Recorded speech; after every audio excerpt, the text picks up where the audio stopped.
ஆண்டவராகிய இயேசு கிறிஸ்துவின் நாமத்தினாலே உங்கள் அனைவரையும் அன்போடு நான் வாழ்த்துகிறேன். இந்த வெள்ளிக்கிழமை காலையில நல்ல சுகமாய், க்ஷேமமாய், ஆரோக்கியமாய் இருப்பீர்களாக. கர்த்தர் நல்லவர். அப்போஸ்தலர் நடபடிகள் என்பது புதிய ஏற்பாட்டு சபையினுடைய சரித்திரம்.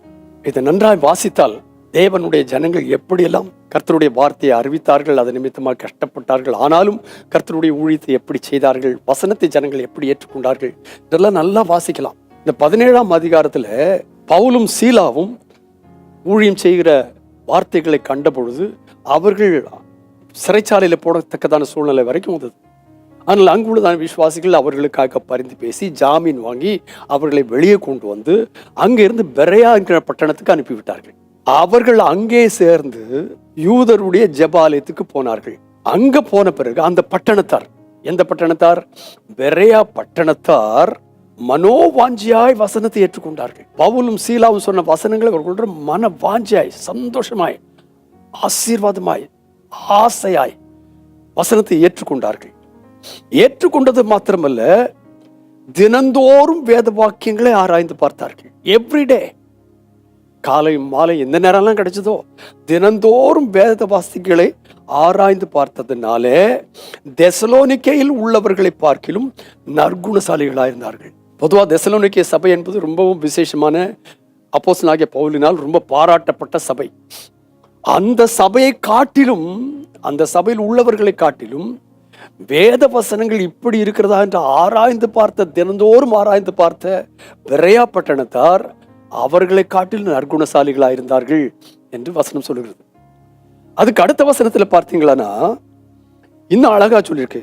அதனால் அவர்களில் அநேகம் பேரும், அவர்களில் அநேகம் பேரும் சொன்னா யூதர்களாயிருந்த அநேகம் பேரும், கனம் பொருந்திய கிரேக்கர்கள் அநேக ஸ்திரீகளும் புருஷர்களும் விசுவாசித்தார்கள். அதாவது அவிசுவாசிகளாயிருந்த யூதர் அல்லாத மற்றவர்களும் கூட இந்த வசனத்தை தியானித்து பார்த்த பொழுது, மனோவாஞ்சியாய் ஏற்றுக்கொண்ட போது, நற்குணசாலிகளாய் அவர்கள் மாற்றப்பட்டதினாலே கனம் பொருந்திய கிரேக்கரில் அநேக ஸ்திரீகளும் புருஷர்களும் கூட விசுவாசித்தார்கள்.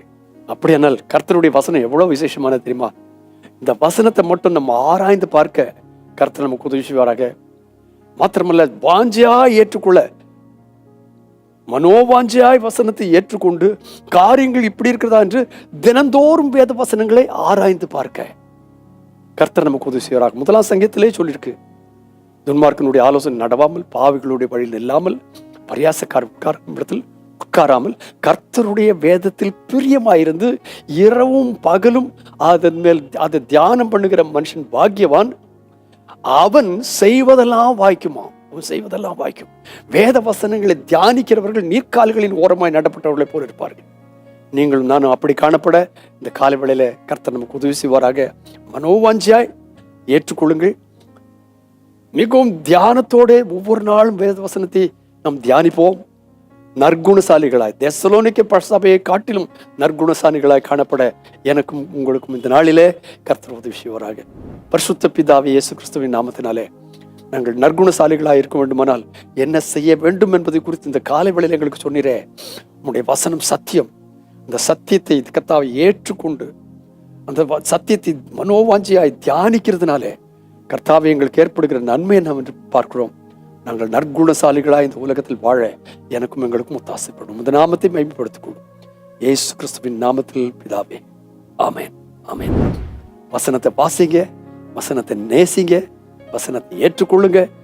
வசனத்தின் மேல் வாஞ்சையாயிருந்தால் நற்குணசாலிகளாக இருப்பீர்கள். God bless you abundantly this morning, again and again and again and again. Amen.